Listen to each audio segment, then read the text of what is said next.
오늘 하나님 말씀은 열왕기상 9장 15절로 28절 단락입니다.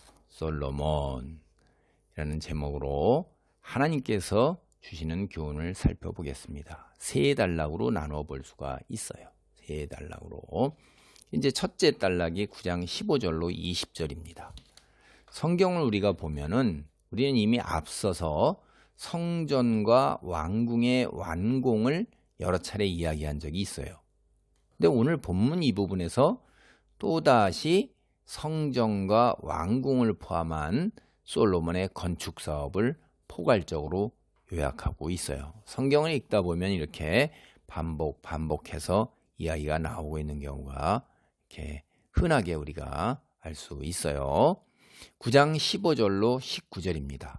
솔로몬 왕이 역군을 일으킨 까닭은 이러하니 여호와의 성전과 왕궁과 밀로와 예루살렘 성과 하솔과 무깃도와 게셀을 건축하려 하였음이라. 전에 애굽왕 바로가 올라와서 게셀을 탈취하여 불사르고 그 성읍에 사는 가나안 사람을 죽이고 그 성읍을 자기 딸 솔로몬의 아내에게 예물로 주었더니 솔로몬이 게셀과 아레베토론을 건축하고 또 바알락과 그 땅의 들에 있는 다드몰과 자기에게 있는 모든 국고성과 병거성들과 마병의 성들을 건축하고 솔로몬이 또 예루살렘과 레바논과 그가 다스리는 온 땅에 건축하고자 하던 것을 다 건축하였는데, 솔로몬은 강제 노동력을 동원해서 성전과 자신의 왕궁을 건축했었죠. 우리가 앞서 살펴보면. 그런데 이제 이런 것 외에도 오늘 본문을 보니까 밀로궁, 예루살렘 성벽, 하솔, 무깃도, 게셀의 성읍 등을 재건한 것을 15절에서 우리가 알 수가 있어요. 뿐만 아니라 이제 이 아레베토론, 바알라, 다드몰 이런 거를 17, 18절을 보면 건설했어요. 그리고 이제 19절을 보면 광범위한 온 땅에 광범위한 건축 사업 이걸 전개했어요. 즉 자신이 다스리는 모든 땅에서 자신이 원하고 계획한 건축 사업을 모두 완성했다는 이야기예요. 이러한 솔로몬의 모습 여러분은 어떻게 보십니까? 사실 이 본문은 긍정적인 건 아니에요. 부정적인 면이 상당히 뉘앙스가 강합니다. 여러분이 성경을 읽어가면서 이제 그런 것들을 느꼈다면 여러분 성경 읽는 눈이 이제 점점 날카롭게 변한 거예요. 성숙하게 자라났다고 볼 수가 있죠. 그에게서 솔로몬에게서 옛적에 이스라엘 사람들을 노예로 삼아 도시들을 건설했던 이집트 왕 바로의 모습이 보이는 겁니다. 여기서 여기를 보면 우리가 세상에 요즘 말로 하면 피해자가 가해자의 모습으로 변해 있어요. 그러니까 닮지 말아야 할 그 모습, 자기가 그렇게 미워했던 그 모습이 어느새 자기에게 스며들어와 있는 겁니다. 이게 가장 하나님 말씀을 가진 이상적인 이스라엘 왕의 모습이어야 되는데 그게 뭐예요? 자기 백성에게 언제나 베푸시는 하나님이시잖아요. 그 모습을 닮아야 되잖아요. 왜 사무엘이 이스라엘이 왕을 요구했을 때 굉장히 부정적으로 봤을까요? 일단 이스라엘의 왕은 하나님인데 그걸 떠나려는 거잖아요. 그걸 인정 안 하니까 그러는 거고. 그리고 그 다음에 인간 왕은 착취하는 왕이에요. 착취하는 왕. 왕의 그 제도를 유지하기 위해서는 딸들과 아들들을 다 이스라엘 백성으로부터 데려가야 되고 동원해야 되잖아요. 그 다음에 너희들로부터 세금을 걷어야 한단 말이에요. 왕과 군사 행정을 유지하기 위해서 너희가 세금을 내야 되고 그걸 유지하기 위해서 너희 남자들은 다 부역에 동원돼요. 군사하고 또 건축 등등. 그 다음에 딸들은 다 궁궐에 섬긴 시녀, 밥 짓고 빨래하고 시중 두는 거 그거 가야 된다 그렇게 얘기하잖아요. 그게 그래도 좋다는 거예요. 야, 인간이 참 어리석은 겁니다. 하나님은 그런 분이 아니시잖아요. 늘 언제나 모든 걸 다 주시는 분인데. 근데 오늘 솔로몬의 모습이에요. 착취 않은 세상 왕의 모습으로 탈바꿈을 한 겁니다. 이게. 그래서 부정적이라는 거예요. 우리가 9장 20절로 24절을 보겠습니다. 이스라엘 자손이 아닌 아모리 사람과 헷 사람과 브리스 사람과 히위 사람과 여부스 사람 중 남아있는 모든 사람 곧 이스라엘 자손이 다 멸하지 못하므로 그 땅에 남아있는 그들의 자손들을 솔로몬이 노예로 역군을 삼아 오늘까지 이르렀으되 다만 이스라엘 자손은 솔로몬이 노예를 삼지 아니하였으니 그들은 군사와 그 신하와 고관과 대장이며 병거와 마병의 지휘관이 됨이었더라.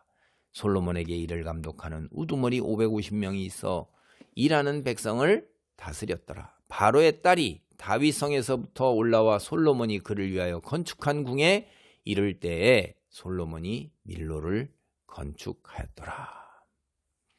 제가 지금 읽어드린 이 본문 부분에서 두 가지가 분명하게 드러나고 있어요. 첫째는 솔로몬이 강제 노동력을 단순히 성전 건축에만 활용한 것이 아니란 말이에요. 자신이 원하는 매우 광범위한 건축 사업에 활용했다는 것입니다. 그 솔로몬이 강제로 노동력을 동원했다. 이건 이미 5장 13, 16절에 기록되어 있어요.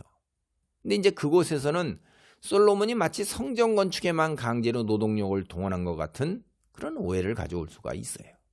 근데 오늘 본문을 보면 솔로몬이 성전 건축 위에 자신이 원하는 전국의 모든 건축 사업에 강제로 노동력을 동원했다. 이 사실을 분명하게 밝히고 있어요.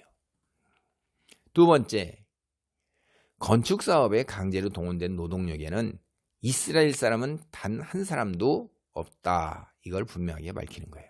대신에 이스라엘 사람은 뭘 했냐면 군인, 신하, 군사령관, 관리병거대 지휘관, 기병대원 이런 역할 이걸 위해서 고용되었다. 이렇게 22절에 밝히고 있습니다.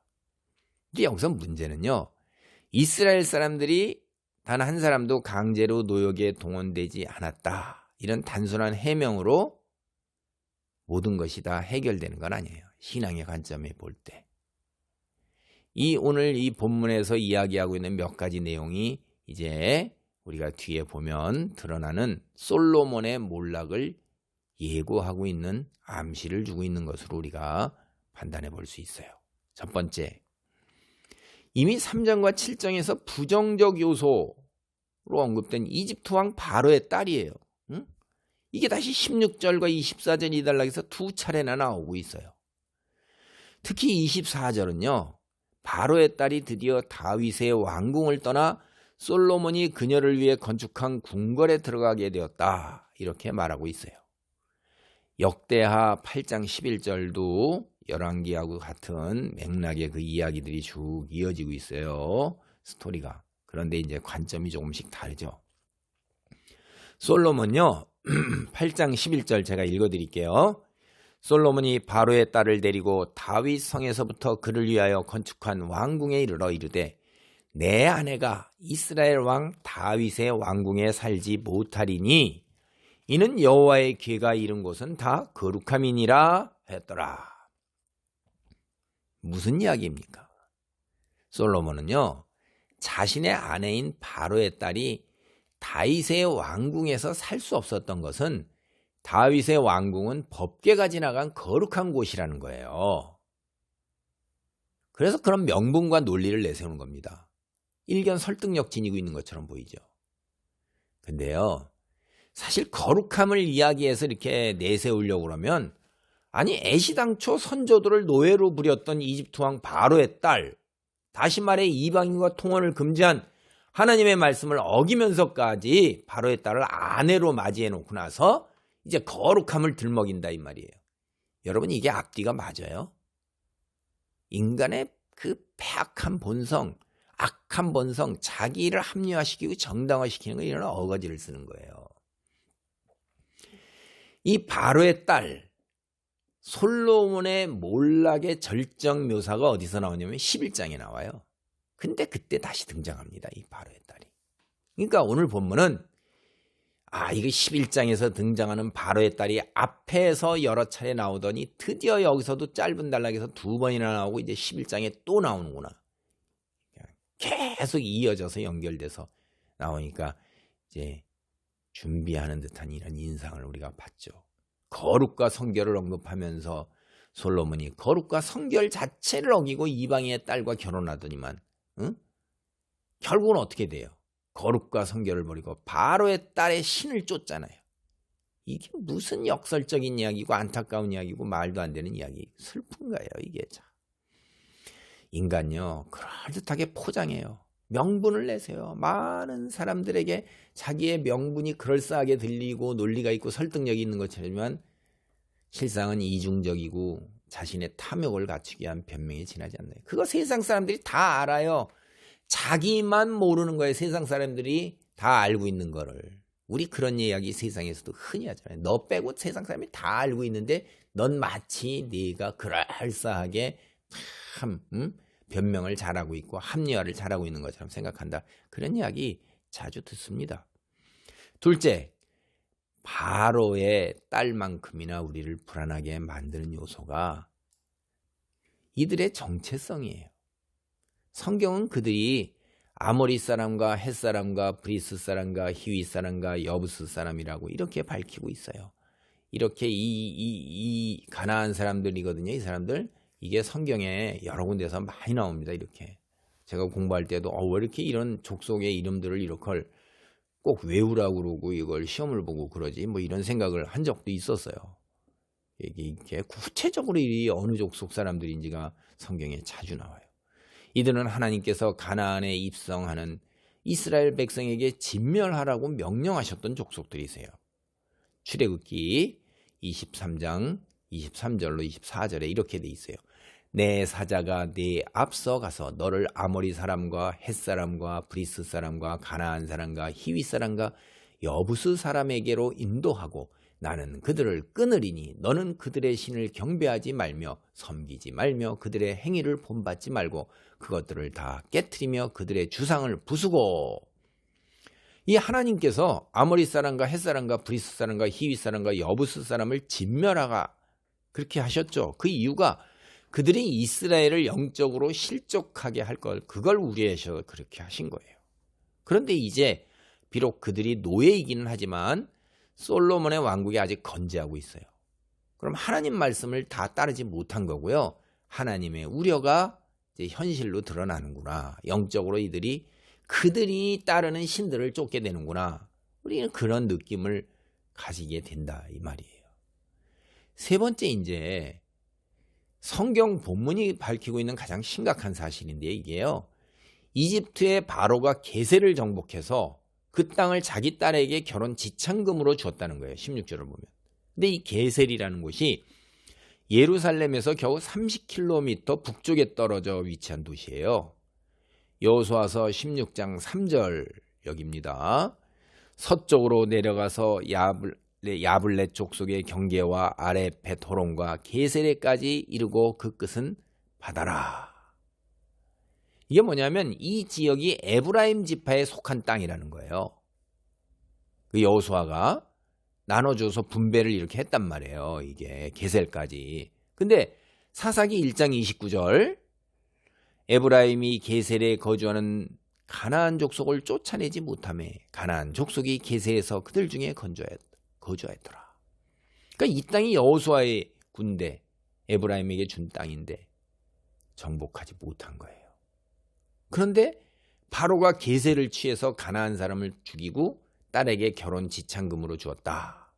이건 뭐냐면 이 솔로몬이 장악하고 있는 땅, 그러니까 자기 이스라엘 12지파가 차지한 땅이잖아요. 그 땅으로 간주되는 곳에 이집트 왕 바로가 군대를 이끌고 들어와서 제 마음대로 활보하고 있는 거란 말이에요. 솔로몬이 통치력을 미치고 있는 겁니까? 이게 상당히 불안정한 거예요, 이게.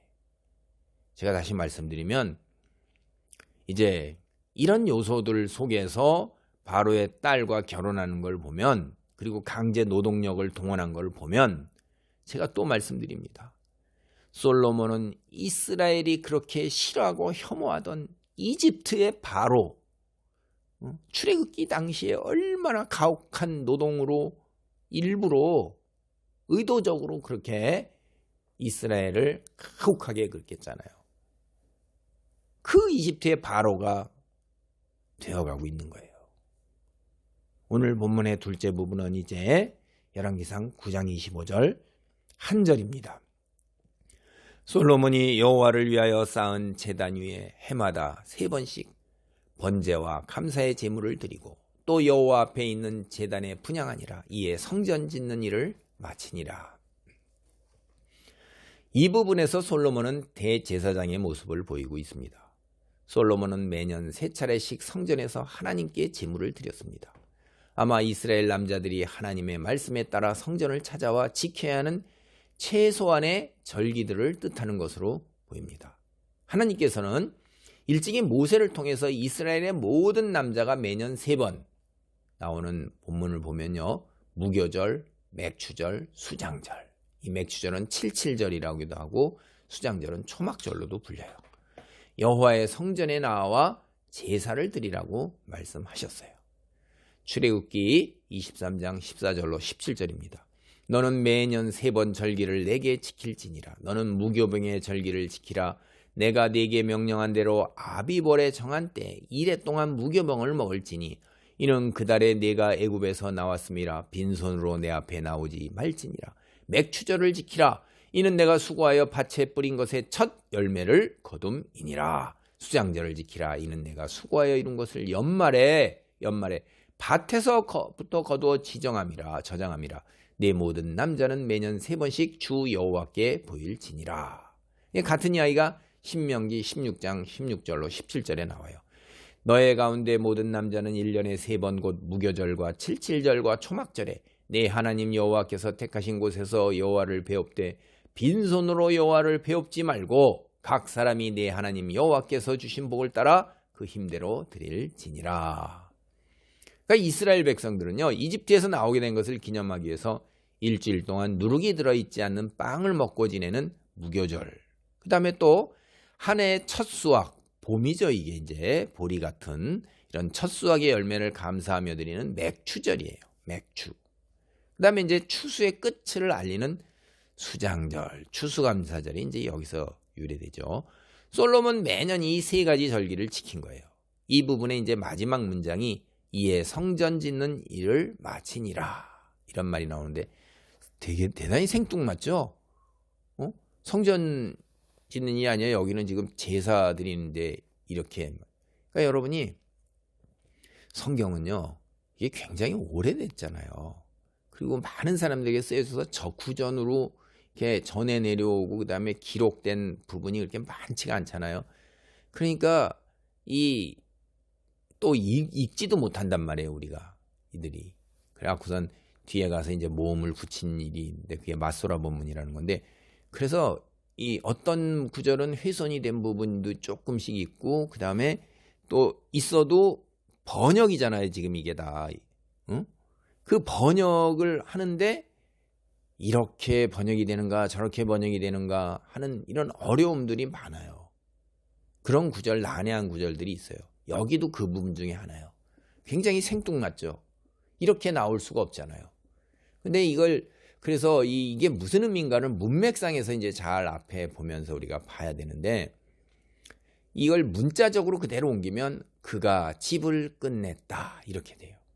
그럼 이 문맥상에서 그가 집을 끝냈다, 이게 성전 짓는 일을 마쳤다 이렇게 해석할 수도 있는데, 그러면 정기적으로 찾아 제사를 드렸다는 이 앞부분하고 문맥이 안 맞잖아요. 사실 많은 학자들, 거의 대부분의 학자들은 이 부분 솔로몬이 성전에 요구되는 사항들을 온전히 충족시킨 거, 그렇게로 풀이해요. 영어 성경 NIV가 그게 대표적인 거예요. 이렇게 영어로 옮깁니다. And so fulfilled the temple obligations. 다시 말하면 성전이 완공되었다는 뜻보다는 성전이 완공된 다음에 솔로몬이 매년 성전이 요구하는 예배, 최소한 3가지 절기를 요구해야 되잖아요. 여호와 앞에 나와서 드려야 되잖아요. 모든 남자가. 그러니까 솔로몬도 그 3가지 절기에 나와서 예배를 성실하게 드렸다. 이런 걸로 이제 해석을 해요. 이게 훨씬 문맥에 그대로 어울리는 거죠. 그러니까 이때까지만 해도 솔로몬이 절기 때면 성전을 찾아서 예배를 성실하게 드렸다는 거예요. 지금까지 살펴본 바를 우리가 근거로 하면 처음부터 솔로몬은 마음의 틈이 약간 있었어요. 마음이 나눠져서 세상을 향해 틈을 살짝 보이긴 했어도 아직까지 이때까지 이 성전이 요구하는 3가지 절기의 남자들이 나오라 하신 그 말씀을 온전하게 충족시켜 지켰다. 이 말에서 하나님을 향한 마음이 남아있단 말이에요. 성전 예배에 지켜야 할 걸 성실하게 지켰단 말이에요.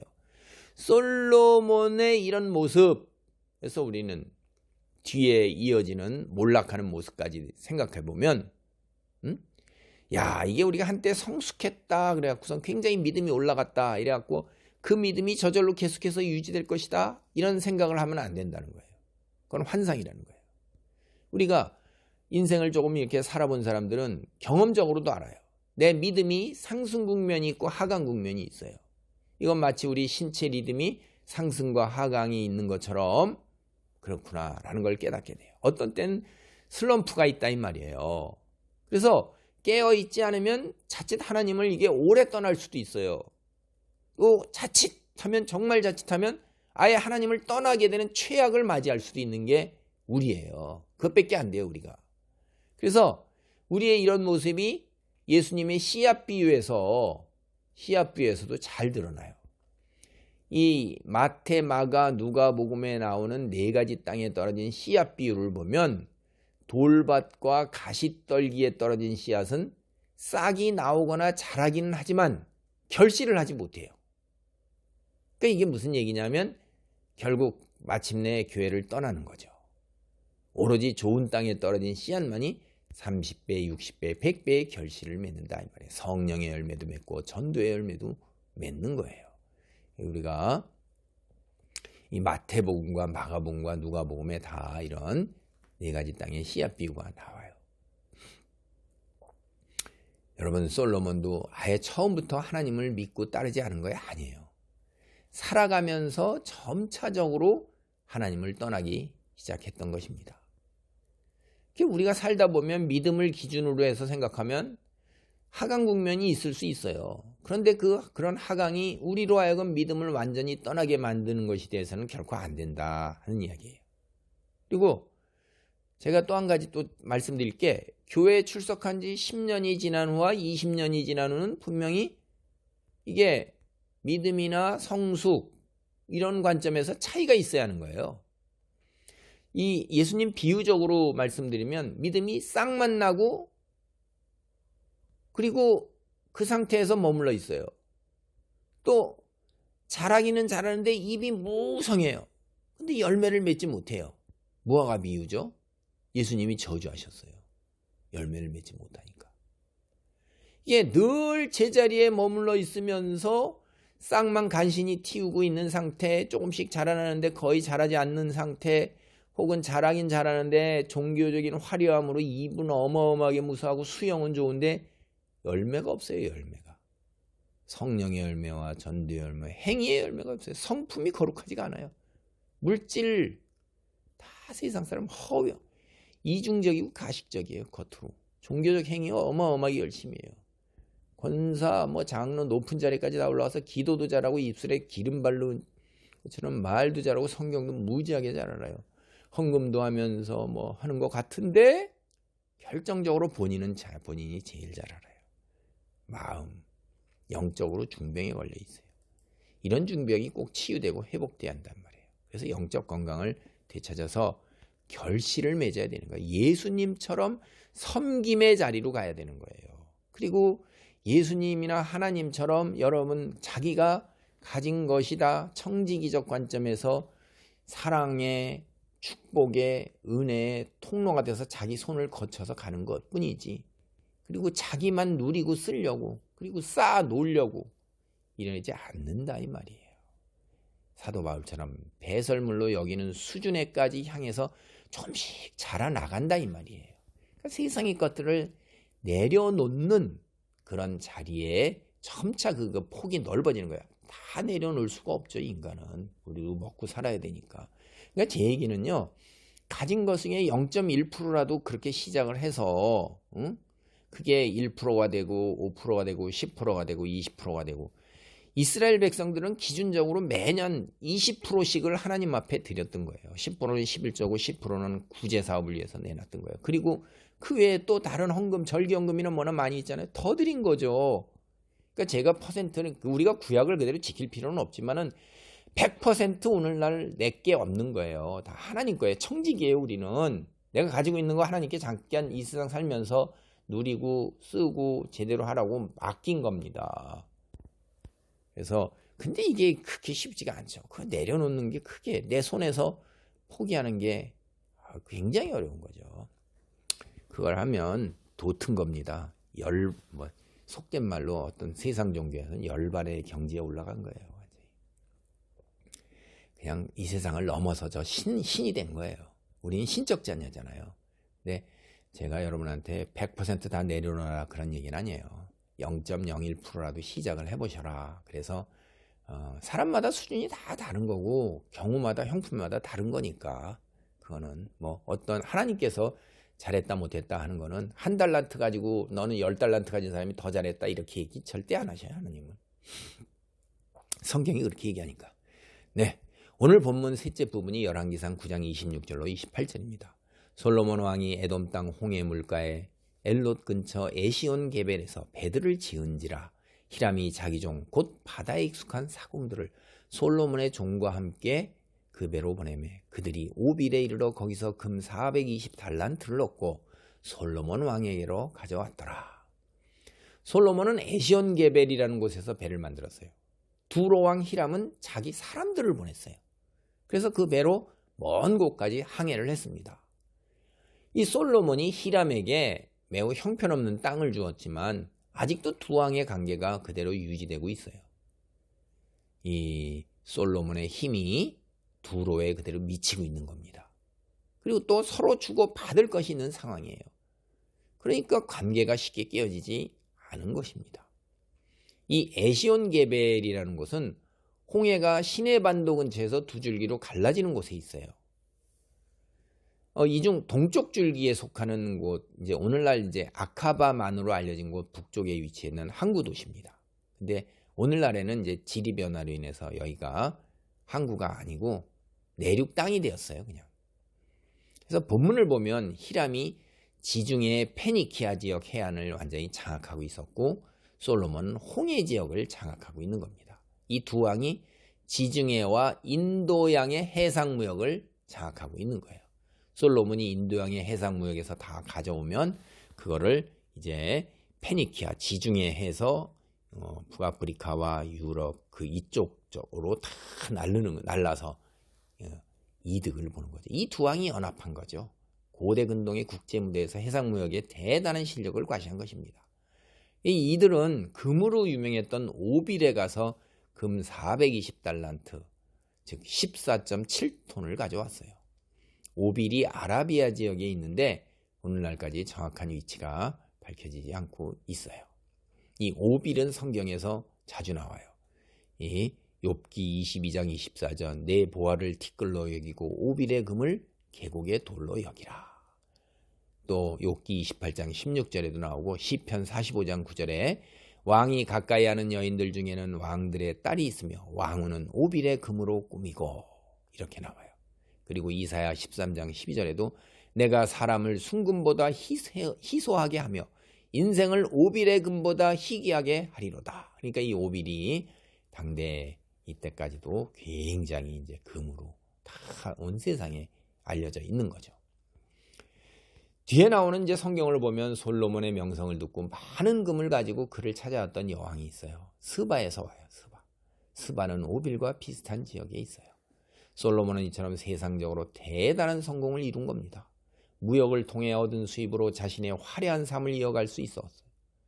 근데 이제 하나님 말씀을 기준으로 하면 세상에서는 성공한 거예요. 이 사람만한 사람이 없어요. 부귀, 영화, 권세, 온 세상 모든 사람 다 부러워하는 거예요. 이 사람만큼 된 사람도 없어요. 근처에 가지도 못해요. 다 왕이라 할지라도. 근데 하나님 말씀을 기준으로 딱 보면 이게 아니에요. 평가가 달라져요. 지금 오늘 솔로몬은 대단히 위험한 모험을 하고 있는 거예요. 본문에 나타난 사실만을 제가 근거로 해서 말씀드려요. 첫째, 하나님을 의지하지 않는 거예요. 자신의 위상과 지혜를 따라요. 이게 당대 세상 왕들이 흔히 하는 것처럼 이웃 국가와 정략 결혼을 통해서 평화를 추구자 하는 거예요. 이게 이집트 왕 바로의 딸과 결혼한 겁니다. 두 번째, 베푸는 왕이 아니라 착취하는 세상의 왕입니다. 이게 자신이 원하는 건축사업, 원한다고 다 할 수 있어요? 제가 말씀드렸죠. 원한다고 원하는 대로 살면 안 된다. 해야 하는 게 우선이라는 거야. 하나님 말씀을 따르고 베푸는 왕이 돼야 하는 게 우선이지, 자기가 하고 싶다고 한다. 강제 노동력을 동원해서 지나치게 동원한 거야, 이게. 정도껏 해야지. 세 번째, 지나치게 금을 축적하는 모습. 하나님 말씀에 이거 정면으로 위배된 거야. 앞서 제가 말씀드렸기 때문에 그냥 사항만 지적합니다. 오늘 말씀을 정리합니다. 솔로몬의 삶을 보며 그리스도인이 어떻게 세상을 살아야 하는가에 관해 생각할 수 있어요. 시간을 내서 이거 자주 되씹어 봐야 돼요. 자신의 삶을 자꾸 되살펴 봐야 한다는 얘기예요.